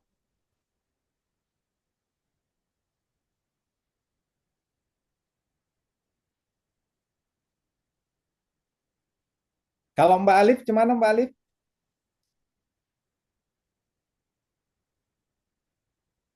Gimana, Bang? Kalau Mbak Alif untuk bertanggung jawab sebenarnya PIC yang itu ada Pak Junet, Mas. Oh ya, Pak Junaidi, Iya. bersedia Pak Junaidi? Beliau cocok itu. Eh, artinya Harus. kita tunggu dari masing-masing apa ya, dari profil lulusan itu. Iya, Dari jadi masing-masing prodi itu yang kita kemudian baru kita bisa menetapkan namanya. Boleh kalau ada profil lulusan. gitu. Oke. Ya nanti di rapat kerja, berarti kan kaprodi harus menyiapkan dokumen profil lulusan masing-masing. Kalau bisa sebelum, tentu akan lebih membantu tugas kita, kan Pak Junaidi? Siap, siap. Mas Ahyar, Siap. terkait profil lulusan ini kan sebenarnya globalnya sudah ada di Rakernas. Nah, kemudian tadi di tim kurikulum karena tadi supaya sinkron juga dengan tim sertifikasi ini, nanti Mas Arif ya kita akan tambahkan untuk yang etnografer muda gitu, dan nanti itu akan disiapkan oleh tim kurikulum. Jadi nanti Peneliti sosial budaya, peneliti ya. di apa namanya, di Rakernas nanti sudah bisa disepakati gitu. Oke. Jadi yang paling penting PIC untuk kemudian mengorganisir data-data soal profil lulusan, kemudian nanti usulan soal profil lulusan yang sifatnya nasional, kemudian jenis-jenis pelatihan yang akan dikelola oleh Ajasi. Itu saya pikir. Tadi ya, silakan. Tadi siapa tadi PIC-nya jadinya? Antara Mbak Alif dengan, atau berdua saja, Pak Junaidi dan Mbak Alif. Nah, cocok berdua itu. Ya. Saya ngikut, cocok aja Teh Rina ini. Enggak, biar masing-masing pegang satu pelatihan, Mbak Alif apa gitu. Terus buat apa gitu loh. Sepakat. Sepakat tuh. Pak Junaidi itu jagonya pelatihan, Mbak Rina. Ya, ayo. Oke. Jadi mungkin dari kami itu ya. Jadi PIC untuk penyusunan profil lulusan nasional ditambah pelatihan terkait profil lulusan nasional itu PIC-nya Pak Junaidi dengan Mbak Alivia. Mungkin itu. Ya, bungkus. Baik, terima kasih dari Komisi Sertifikasi. Sudah clear semuanya, udah terbagi dan mudah-mudahan bisa kita bawa ke Rakernas Banjarmasin. Ada lagi Bapak Ibu? Cukup? Cukup ya, karena waktunya juga sudah selesai. Maka dengan berakhirnya tadi diskusi pada masing-masing komisi, saya sebagai yang memoderatori ya untuk kegiatan ini menyelesaikan dan kembali ke panitia. Mungkin untuk penutup dari Teh Rina ada yang mau disampaikan Teh sebelum kita selesai? Terima Silakan. kasih Mbak Dana. Jadi Bapak Ibu terima kasih ya atas kesediaannya meluangkan waktu juga ikut memikirkan bagaimana kemajuan kita bersama. Tadi program kerjanya rata-rata sudah 3 sampai 4 ya program kerja yang akan nanti dibawa di Ajasi di Banjarmasin. Mudah-mudahan nanti ke sana sudah bawa tadi dokumen dan lain-lain yang jadi kita di sana bisa mulai eksekusi. Misalnya kayak pelatihan tadi mau apa nih menginisiasi pelatihan apa dan seterusnya gitu. Jadi kita bisa segera sosialisasikan. Jadi pesan saya mungkin ini selalu ya jangan jadi hanya dokumen tapi kita ada yang diimplementasikan gitu. Kalau satu dua tidak jalan ya nggak apa-apa tapi yang lain harus jalan gitu.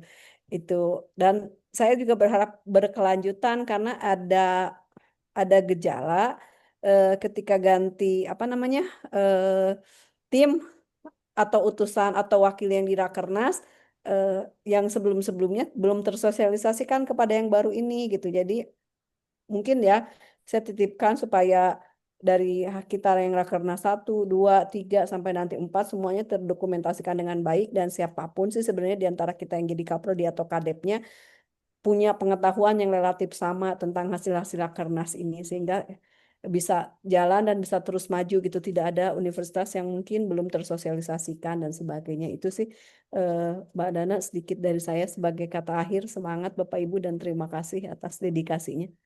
Baik, terima kasih Terina. Kita bersyukur ya akhirnya terselenggara dengan baik Prarakernas Hajasi pada hari ini dan mudah-mudahan kita sehat dan bisa berkumpul di kampungnya Dek Arif, Dek Ferdi saat ini dan Dek Alisa ya. Makasih semuanya. Namun sebelumnya untuk dokumentasi kita Bapak Ibu boleh di on cam Ayo dokumentasi. ya Dana, supaya boleh kelihatan ngomong sebentar, Kak? wajah-wajah dan apa orang-orangnya ya saya. Ada yang mau disampaikan katanya Kak, mohon Alisa. maaf. Oh, ada yang mau disampaikan. Ya, Silakan Dek Alisa. terkait teknis untuk besok selama di Banjarmasin, mungkin Oh ya, karena silakan. masih banyak yang belum registrasi dan kami kan juga butuh informasi untuk pesan hotel. Saya ada kirim link di chatroom itu, mohon diisi itu untuk kepastian yang berangkat nanti kira-kira siapa aja supaya kami bisa apa namanya bisa memperkirakan jumlah hotel kamar hotelnya. Nanti juga akan saya share juga di grup Ya, WA juga supaya bisa diisi. baik, makasih Dek Elisa informasinya. Dek Arif ada yang mau ditambahkan atau Dek Ferdi untuk kita di Banjarmasin? Ada? Sama itu punten request ya untuk yang Bapak Ibu yang katanya ada yang mau tes kamar sendiri, upgrade kamar dan seterusnya. Nanti mungkin Dea Lisa minta tolongnya di update informasinya. Iya Teh, itu udah ada di link yang sudah dibuat Alisa itu Teh. Nanti mohon Bapak Ibu diisi linknya. Di situ juga ada keterangan apakah mau kamar sendiri atau gimana. Oke, baik. Cukup itu aja Dek Ferdi. Iya, kalau sudah cukup boleh di on cam lagi Bapak Ibu biar ada dokumentasi kita. Mas Ahyar, on cam Mas Ahyar. Ini saya nggak tahu tiba-tiba tadi pas di apa nggak bisa lagi kameranya. Padahal saya sudah setel dengan wajah terbaik ini. Dari HP aja deh, dari HP nggak bisa. Ini Mas Arif kemana? Mbak Alif kemana nggak on cam? Iya, Mbak Ati karena sakit ya. Bentar ya Kita mau kalau tayang web soalnya ini. Bentar ini ya benar. Ya, kamera ininya. Prof Awe sudah stay cool. Bu Sri Setiawati Ibu apa bisa on cam? Kita harus segan kita sama sesepuh ini. Kalau udah sesepuh udah turun kita wajib nongol. Biar kenal. Jadi apa Mbak Ati kalaupun sakit mungkin ini ya bisa ya. Ayo. Sebentar ya. Oh ya siap. Kita nunggu di akhir ini Teh. Iyalah sebentar. Awak kan segan sama Prof Awe dan Prof yang lain. Uni Epita belum ada orangnya Pak Nasrun. Oke. Ya Bang Irfan udah keren kali dengan pecinya. Baru kayaknya. Pulang kondangan itu Bang Irfan. Oke sudah. Kali undangan Dana, banyak kali undangan. Oke sudah. Izin ya Bang, Bapak Ibu. Saya foto ya satu.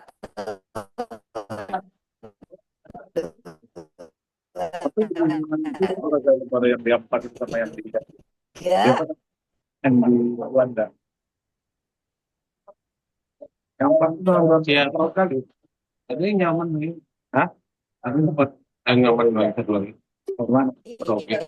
Di Iya. Merauke. Mana Merauke? Aku belum pernah. Itu rumahnya. Oh, itu 6 sih. Ya, 6 sih. ya.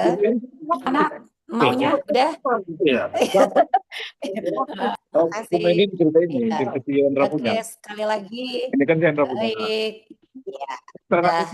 Baik, makasih Bapak Ibu.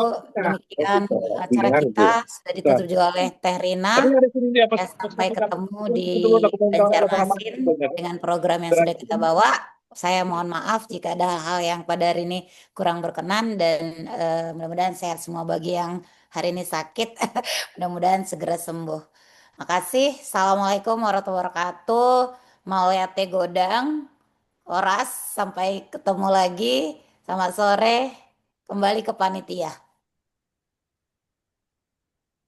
Ini mau diapain, Dek? Ferdi, mau di-end kan? Kak, maaf ini ternyata ada saya mau ini lagi Kak. Oh, ada lagi. Iya, Silakan. sebenarnya mau memastikan lagi terkait yang daftar peserta itu juga Kak. Ya, siap. Sebentar, saya bisa share screen nggak ya? Sebentar ya. Iya, nggak apa-apa, Dek. Main. Hmm.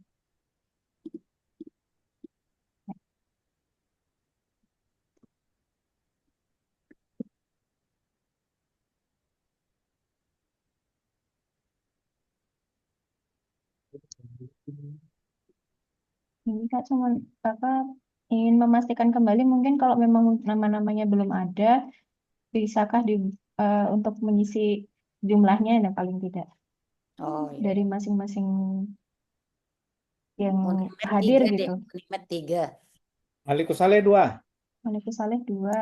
Kalau dari Unimed 3. Unimed 3. Dari Andalas 8 ya berarti? 9 tadi. Oh, 9. 9 kayaknya. Ya kan, Nek? 9 tadi informasi Bu apa? Bu apa tadi ya? Bu Delvi ya, Herdi ya? 10 kayaknya Andalas bilangnya. Oh, 10. Malah Kalau banyak. nggak salah Uni bilang 10. Ah, mana perwakilan Unan? Bu Yunar. Unan berapa Bu Yunar?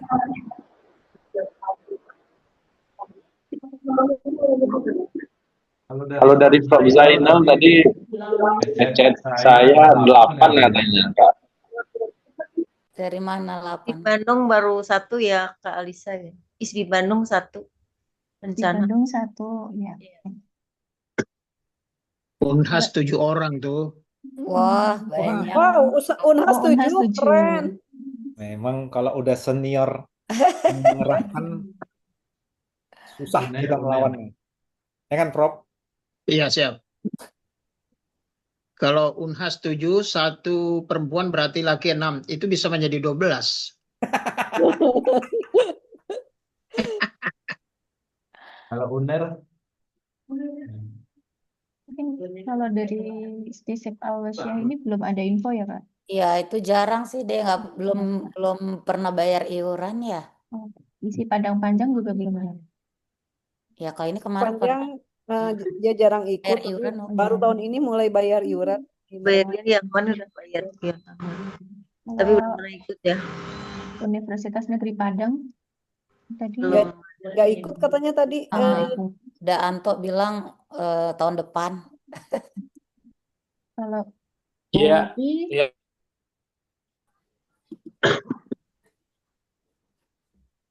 kalau UI Ya. UI sampai hari ini belum ada info ya Teh ya? Belum ada. Mm-mm. Biasanya ikut tapi selalu ikut kalau UI. Biasanya 2 sih kalau UI, tapi belum ada. Ya. Saya kayaknya baru 1 ya Unpad, 1 lagi sedang mencari. Undip, Undip 2 kemarin bilangnya. WhatsApp tak? UNES, Ini juga Keluar dulu deh. belum deh. Nggak Biar. update. Oh, udah keluar deh. Udah keluar ya. UNER, kalau dari UNER Jody 4 ya Mas, 3. Universitas Jody Tadulako 3. Tadulako 3. Wah, Universitas Hairun 2.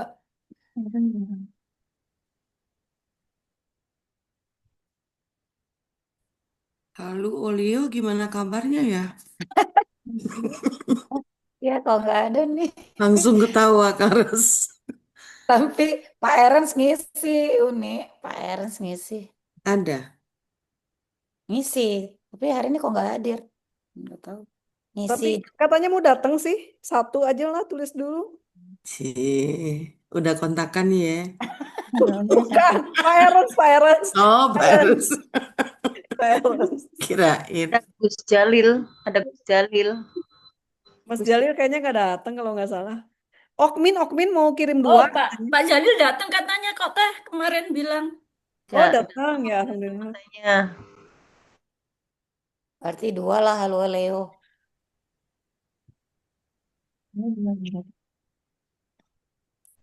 Uner berapa ya Kak tadi? Unimal mana? Unimal. Uner 2, Uner biasanya.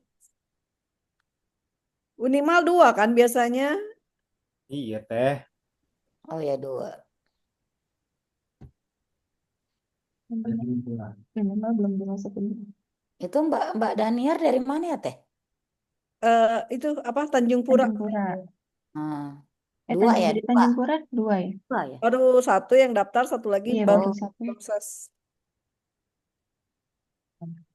Pak ini Pak apa? Pak Ini Simon tadi ya, tadi. ini Uncen kan Pak Simon. Oh iya, Pak Simon rencananya 2.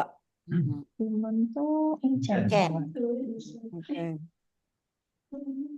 Sama satu lagi tadi Unsat. Pak Alwi. Pak Nasrun. Pak Nasrun belum tahu, nggak bilang hadir belum. Sementara segini dulu lah. Uner masukin aja dulu 2. Kayaknya Uner tuh pasti datang kok. 3 kayaknya Teh. 3 kemarin sama. Oh 3 ya udah. Aku Sri Enda dengan ini. Ini si apa Doni nggak ada info ya, Brawijaya besok ada kan ya? Nggak info. Kalau kemarin Brawijaya itu ada info dari Kak Zuriana ini, dosen di sana. Brawijaya masih kok diskusi, soalnya mereka juga ada kegiatan seminar nasional di tanggal segitu.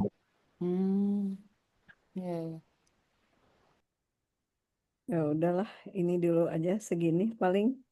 Mungkin baru segini dulu ya Kak. Terima kasih.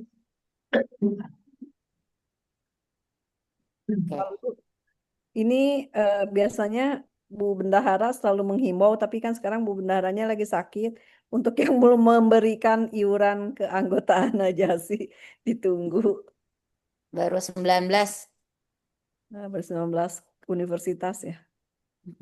Dari 28 prodi Teh. Dari 28 prodi baru 19. Berarti masih ada beberapa. Belum. Cukup, Dek. Elis ada lagi, Dek? Sudah, Pak. Ditutup. Mungkin bisa ditutup sama Neisha tadi. Oke. Udah, berarti udah Teh, kita selesai. Ya. Baik, hadirin yang berbahagia, demikianlah rangkaian acara Prarakernas Adjasi 2025. Kami mengucapkan terima kasih yang sebesar-besarnya atas partisipasi seluruh peserta dan dukungan semua pihak yang telah menyukseskan acara ini. Semoga kegiatan ini membawa manfaat dan semoga Rakernas Adjasi nanti berjalan dengan lancar. Akhir kata, wassalamualaikum warahmatullahi wabarakatuh. Waalaikumsalam warahmatullahi wabarakatuh. Terima kasih ya semuanya, izin live. Oke, izin live ya. Adik-adik, makasih.